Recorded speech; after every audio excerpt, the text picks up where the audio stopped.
É difícil saber o que aconteceria se a gente não tivesse tido nenhum tipo de isolamento social, de quarentena. Eu te falo o que aconteceria. Diga, doutor, o senhor então tem uma bola de cristal. Não tenho bola de cristal, só estudo. A Bielorrússia teve uma taxa de mortalidade por milhão de habitantes 10 vezes menor do que a nossa. São sociedades bem diferentes, né? Bom, é o mesmo vírus, não é?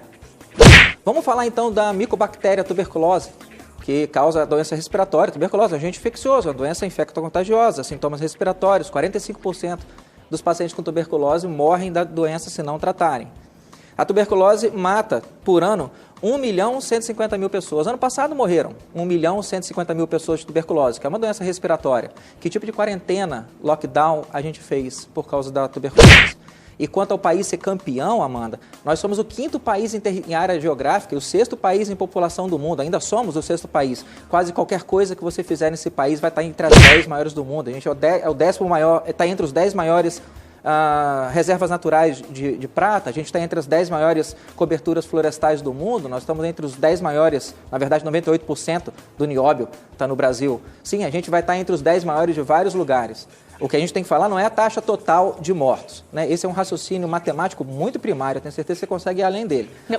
Sim, a gente está também, a gente ocupa o 5º lugar em mortalidade por milhão. Por milhão. Peru, 665 óbitos, isso era informação do domingo passado, que foi a última vez que eu consultei o site, 665 mortes por milhão. O 5º país com maior morte por número por milhão de habitantes. Na América Latina, qual foi o país que instituiu o lockdown mais severo e mais precoce? Peru.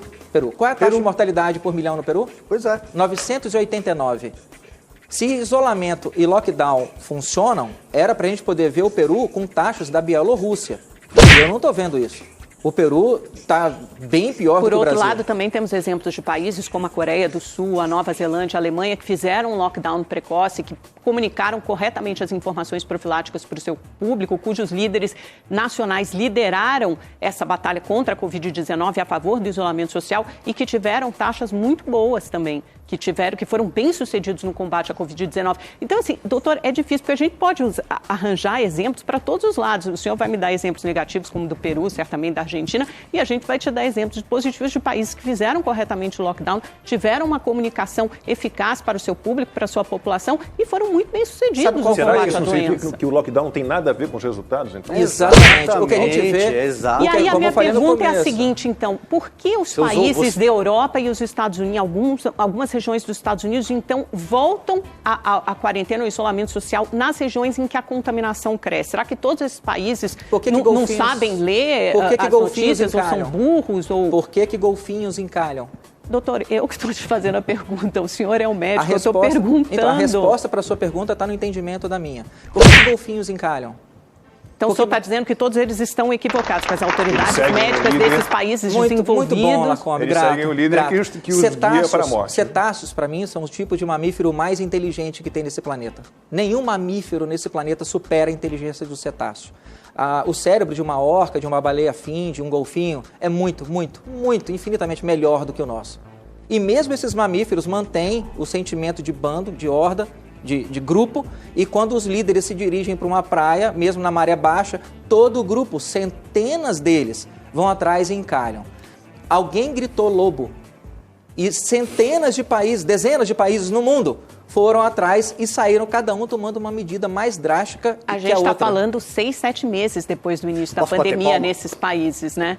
A gente está falando 6, 7 meses depois, quer dizer, com muita informação, muitos estudos já saíram até agora e continuam achando que o distanciamento social é a principal medida antes de sair, até sair a vacina, pelo menos, de combate à Covid-19. Então, as autoridades de saúde desses países são economias desenvolvidas, a gente não está falando de qualquer lugar, a gente está falando de Reino Unido, de França, de Espanha, e não são todos de governos como vocês consideram de esquerda, então não é uma questão de ideologia, é uma questão de ciência, de medicina. Esses países estão neste planeta?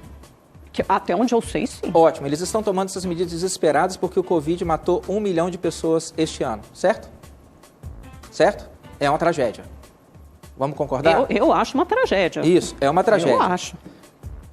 17 milhões e meio de pessoas morrem no mundo todo ano por doenças cardiovasculares.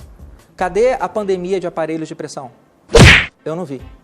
800 mil pessoas morreram de suicídio no mundo em 2017. Cadê os a gente sempre hospitais pode de fazer essas comparações, mas elas não são reais, elas não são legítimas. A gente tem que comparar com outras pandemias e, ao mesmo tempo, elas não vêm todas. Elas não vêm todas. Vamos comparar com a pandemia de uma só vez. Vamos comparar com a pandemia de tuberculose. Em 1999, havia bem menos pessoas no mundo do que hoje. A gente está falando de 21 anos atrás. Em 1999, 1.600.000 pessoas morreram de tuberculose no mundo. Essa não é uma pandemia... Compara com